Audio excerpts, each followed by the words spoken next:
کیا صرف اور صرف ایک واقعے کی وجہ سے، حضرت حسین رضی اللہ عنہ کی شہادت کی وجہ سے ہم پورے مہینے کو جو ہے غم و اندوہ کا مہینہ کہہ سکتے ہیں؟ ہرگز نہیں۔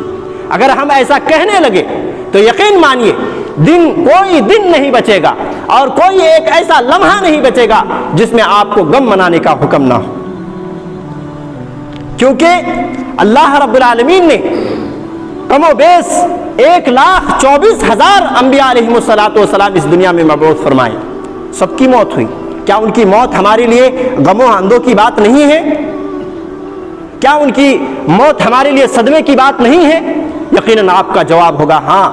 تو 1,24,000 پیغمبر کی جو موت ہوئی، تو اگر ہر ایک انبیاء کرام علیہم السلام کے موت کے مہینے کو جو ہے غم و اندوہ کا مہینہ قرار دیا جائے، اور موت کے دن کو غم و اندوہ کا دن قرار دیا جائے، اور موت کی گھڑیوں کو غم و اندوہ کا گھڑی کہا جائے، تو کوئی ایک منٹ بھی نہیں بچے گا جس میں غم نہ منائی جائے۔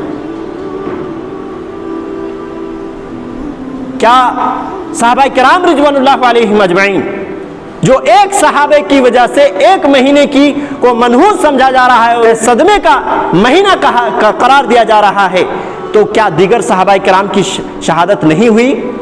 حضرت حمزہ رضی اللہ عنہ جو نبی کریم صلی اللہ علیہ وسلم کے چچا تھے، کیا ان کو دردناک طریقے سے شہید نہیں کیا گیا؟ کیا حضرت عمر فاروق رضی اللہ عنہ کو دردناک طریقے سے شہید نہیں کیا گیا؟ کیا حضرت عثمان غنی رضی اللہ عنہ کو دردناک طریقے سے شہید نہیں کیا گیا؟ اور تمام صحابہ کرام میں سے کتنے ایسے صحابی تھے جن کو شہید کا درجہ ملا؟ اگر صرف اور صرف صحابہ کرام رضوان اللہ علیہم اجمعین کی شہادت پہ ہم مہینوں کو جو ہے منحوس قرار دینے لگے اور ان کو غم و اندوہ کا مہینہ قرار دینے لگے، صدمے کا مہینہ قرار دینے لگے، تو کوئی مہینہ نہیں بچے گا جس میں آپ کو غم نہیں منانے پڑے گے۔ لہذا اسلامی شریعت میں یہ ہے کہ غم جو ہوتا ہے وہ کسی کی موت میں صرف اور صرف 3 دن کا غم ہوتا ہے۔ صرف اور صرف بیوی کو اس بات کی اجازت ہے کہ 4 مہینہ 10 دن تک وہ سوگ منا سکتی ہیں،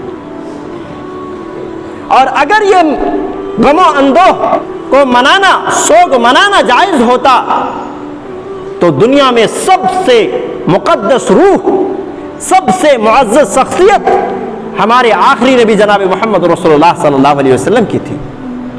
کیا کوئی انکار کر سکتا ہے اس بات کو؟ ہو ہی نہیں سکتا کوئی مسلمان جو کلمہ طیبہ پڑھ لے اور نبی کریم صلی اللہ علیہ وسلم کو سب سے عظیم نہ مانے۔ نبی کریم صلی اللہ علیہ وسلم کی وفات ہو گئی۔ نبی کریم صلی اللہ علیہ وسلم کی وفات میں صحابہ کرام کی کیا حالت تھی، سبحان اللہ، بیان نہیں کیا جا سکتا۔ جو مسلمان نبی کریم صلی اللہ علیہ وسلم کے ایک ایک اشارے پر اپنے جان کٹانے کے لیے تیار رہا کرتے تھے، کیا حالت ہوگی؟ جن کو دیکھ کر کے وہ اپنے ایمان کو تازہ کیا کرتے تھے، جن کی باتوں کو سن کر کے وہ اپنے ایمان کو مضبوط کیا کرتے تھے، اس شخصیت کی آج وفات ہوئی تھی۔ لیکن آپ دیکھیے تاریخ کو، تاریخ کے پنوں کو دیکھ لیجئے، صحابہ کرام موجود رہے 110 ہجری تک، یعنی 110 سال نبی کریم صلی اللہ علیہ وسلم کی وفات کے بعد سے لے کر کے سمجھے کہ 100 سال تک۔ کسی ایک صحابی کو دیکھ لیجئے کہ کیا نبی صلی اللہ علیہ وسلم کی اس وفات پر انہوں نے غم منایا، غم کے نام پر کچھ کیا؟ کیونکہ ان کے سامنے حدیث موجود تھی کہ 3 دن سے زیادہ سوگ نہیں منایا جا سکتا ہے۔ صحابہ کرام رضوان اللہ علیہم اجمعین کے بعد تابعین اعظام کا دور آیا، کیا ان کے زمانے میں نبی کریم صلی اللہ علیہ وسلم کی سوگ منائی گئی؟ کیا آپ صلی اللہ علیہ وسلم کی اسی دن میں وفات ہوئی تھی تو اس کی وجہ سے غم منائے؟ تو جب نبی کریم صلی اللہ علیہ وسلم کی وفات میں اس طرح سے سوگ نہیں منایا جا سکتا تو پھر ایک صحابی کی شہید پر پورے مہینے کو کیسے منحوس قرار دیا جا سکتا ہے، اور پورے مہینے کو یہ غم کا مہینہ کیوں قرار دیا جا سکتا ہے؟ اور کیوں کر یہ عجیب عجیب حرکتیں اپنے آپ کو ہلاکت کرنے کے لیے یہ آگ کے انگاروں پر چلا جا سکتا ہے، اور اپنے آپ کے سینے پر مارا جا سکتا ہے، اپنے گالوں پر تماچا مارا جا سکتا ہے، اور کس طرح سے اپنے آپ کو تلواروں سے مارا جا سکتا ہے؟ ہرگز ہو ہی نہیں سکتا، یہ اسلام کی تعلیم ہو ہی نہیں سکتی۔ اللہ کے رسول صلی اللہ علیہ وسلم نے فرمایا، صحیح بخاری کی روایت ہے لیس منا من لطم الخدود، وہ ہم میں سے نہیں جو اپنے گالوں کو تماچا مارے، وشق الجیوب، اپنے غریبان کو پھاڑے، ودعا بدعوى الجاہلیہ، اور جاہلیت کی پکار پکارے۔ یعنی کوئی غم کا وقت آ گیا تو ایسی صورت میں صبر و تحمل سے کام لینا ہے، ایسا نہیں کہ تھپڑ مارنا شروع کر دیا اپنے آپ کو۔ بالکل تھپڑ مارا جا رہا ہے اس موقع پر، محرم کے مہینے میں اپنے سینے پر زور زور سے جو ہے، یہ اس کو مکہ کہیں گے یا جو ہے فائٹ کہیں گے، جو بھی آپ کہہ لیں، اس طرح سے سینے پر مار مار کر کے اپنا سینہ لہو لہان کیا جاتا ہے۔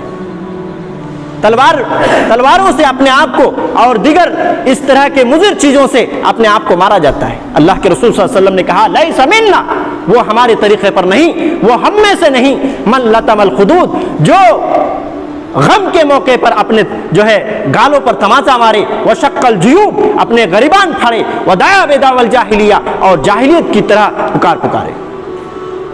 اس حدیث میں، صحیح بخاری کی روایت ہے، اس حدیث میں صاف طور پر واضح ہو جاتا ہے کہ اس طرح کی حرکتیں ہم نہیں کر سکتے۔